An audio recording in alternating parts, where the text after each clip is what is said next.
Shalom, horas baik kita Bapak Ibu, saudara-saudari yang dikasihi oleh Tuhan Yesus Kristus dimanapun kita berada. Berjumpa lagi di jam Jepek Alai Maripola. Sebelum saya menyampaikan firman Tuhan, terlebih dahulu kita berdoa. Bapa dalam surga, kami bersyukur buat kasih karunia Tuhan yang menyertai kami. Kami mau mendengarkan firman Tuhan, berfirmanlah Tuhan, kami telah siap mendengarkannya. Dalam nama Yesus Kristus kami berdoa kiranya kehendak-Mu yang terjadi. Amin.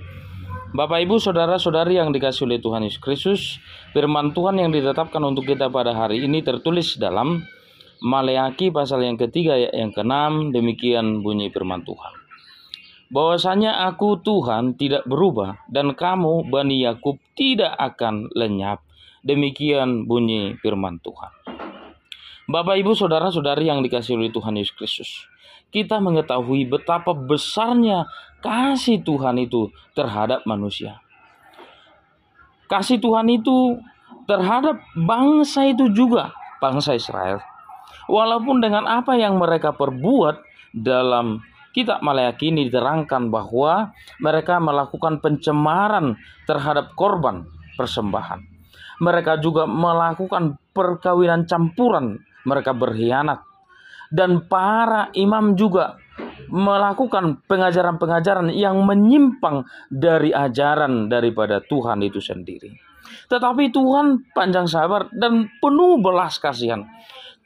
Dengan firman Tuhan yang kita dengarkan mengatakan bahwa Tuhan tidak berkenan kepada kematian orang fasik, melainkan Tuhan berkenan kepada pertobatan orang fasik dari kelakuannya supaya ia hidup.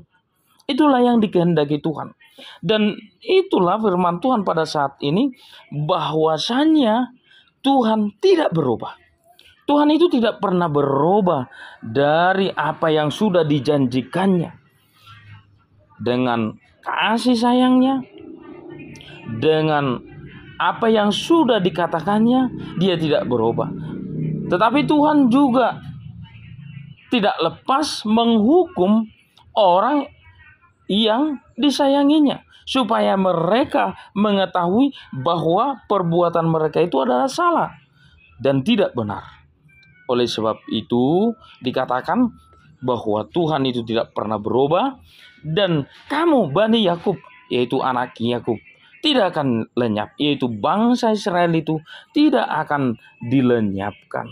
Tetapi mereka akan diberi kehidupan. Dengan apa? Dengan mereka kembali kepada Tuhan, berseru kepada Tuhan, maka Tuhan akan melindungi mereka. Maka Tuhan akan memberkati mereka. Bapak Ibu saudara-saudari yang dikasihi oleh Tuhan Yesus Kristus, bagaimana dengan kehidupan kita sekarang? Dan kita perlu ingat bahwa Tuhan itu tidak pernah berubah dalam kehidupan kita. Tuhan itu penuh kasih dalam kehidupan kita. Dan ingatlah apa yang sudah dijanjikan Tuhan. Apa yang sudah dikatakan dalam firman Tuhan itu tidak akan pernah berubah dalam kehidupan manusia. Dia mengasihi kita. Karena firman Tuhan juga berkata, karena begitu besar kasih Allah akan dunia ini, sehingga dia mengaruniakan anaknya yang tunggal, supaya setiap orang yang percaya kepadanya tidak binasa, melainkan beroleh hidup yang kekal. Dari firman Tuhan itu bisa kita katakan bahwa kasih Tuhan itu sangat besar dalam kehidupan manusia. Bahkan dia mengaruniakan anaknya yang tunggal, supaya kita beroleh hidup yang kekal. Itu adalah suatu jaminan hidup dalam kehidupan kita. Oleh sebab itu kita tidak akan dilenyapkan, tetapi kita diberikan kehidupan. Maka marilah kita kembali kepada Tuhan, percaya kepada Tuhan. Jangan kita melakukan yang tidak dikehendaki Tuhan, tetapi semakin dekatlah kepada Tuhan. Yakinkanlah hidupmu kepada Tuhan dalam perjalanan hidup kita. Dan ingatlah, firman Tuhan ini berkata, Tuhan tidak berubah. Kita manusia dikasihi dan tidak akan lenyap. Tuhan Yesus memberkati. Kita berdoa. Bapa dalam surga, kami bersyukur buat kasih karunia Tuhan yang menyertai kami. Biarlah firman Tuhan bertumbuh, berakar, berbuah dalam kehidupan kami. Dalam nama Yesus Kristus kami berdoa, kiranya kehendak-Mu yang terjadi. Amin. Horas bagi kita semua.